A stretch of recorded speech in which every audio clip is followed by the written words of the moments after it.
नमस्ते साथीहरू, नमस्ते। जे होस्, अब दुर्गा परसाईको रिहाइको लागि फेरि आन्दोलन भयो हेर्नुहोस्। दुर्गा परसाई त हिन्दू राष्ट्र मान्छन्, फेरि दुर्गा परसाईको रिहाइको लागि आन्दोलनमाथि आन्दोलन, लडाइँमाथि लडाइँ, झगडामाथि झगडा, भित्रभित्रै झगडा, यस्तो हालतमा स्थितिमा देखिन्छ। अर्को कुरा, चाइना र इन्डियाले मिलेर लिपु लेक नजिकबाट आजदेखि व्यापार सुरु गरिसकेछन्। मानस सरोवर यात्रादेखि लिएर हरेक कुराहरू त्यहाँबाट गरे। नेपाल सरकार मौन छ। यता पैसामा भएको नेपालको चुच्चे नक्सा पनि गायब भएको छ। यहाँ के भइरहेको छ, के भइरहेको छ, अनेक भइरहेको छ। यो कुराहरूले नेपाली जनतालाई दुखी बनाउँछ, हामीलाई टेन्सन हुन्छ जनताहरूलाई भन्ने कुराहरू अब सरकार पक्षले जान्नुपर्ने हो। पैसाबाट नक्सा गायब भइरहेको छ, विवादका कुराहरू उत्पन्न भइरहेका छन्। यी कुराहरू अब जुनै सरकार आए पनि हामीहरूलाई खासै प्रगति देखाउन सकिएन।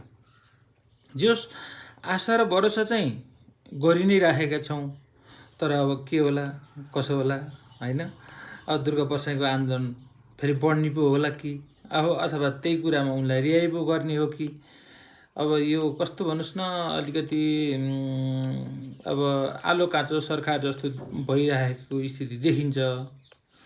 अब यसले चाहिँ अब जनअपेक्षा चाहिँ असाध्यै तीव्र छ यहाँ नेपालमा। अब त्यो जनअपेक्षालाई पक्रेर अगाडि बढ्दै जानुपर्ने हो। अब यहाँ चाहिँ उहाँहरूका मान्छेहरू, पार्टीहरूले अब आफ्नो धारणा चाहिँ गर्दै हुनुहुन्छ। यहाँनिर मान्छेहरू अल्लमल्ल परिरहेकै छन्। हुनपर्ने कुराहरू धेरै खै कता कता आशा भरोसा हाम्रो सबैको बढी पनि छ। त्यो भएर नि होला। मैले भन्न खोजेको अघिल्लो भिडियोहरूमा पनि भनिरहेको थिएँ।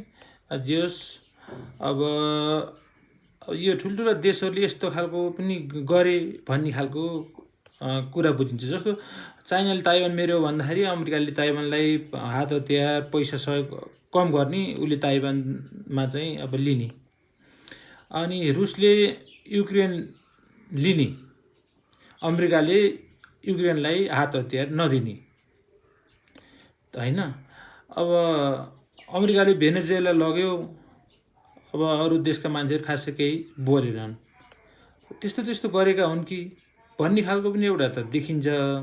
तर समग्रमा त्यही अब विश्वको सबभन्दा शक्तिशाली देश को बन्ने, कसको भाषा चल्ने, कसको पैसा चल्ने भन्ने खालको चाहिँ कुराहरू चाहिँ यहाँनिर स्पष्ट भएको छ। जस्तो इरानमा चाहिँ चाइनिज पैसामा तेल किन्न पाउने व्यवस्था छ। त्यसले चाहिँ बुझाउँछ। हेर्नुहोस्, त्यो कुराहरू बुझ्नु होला। आजको दिन शुभ होस्।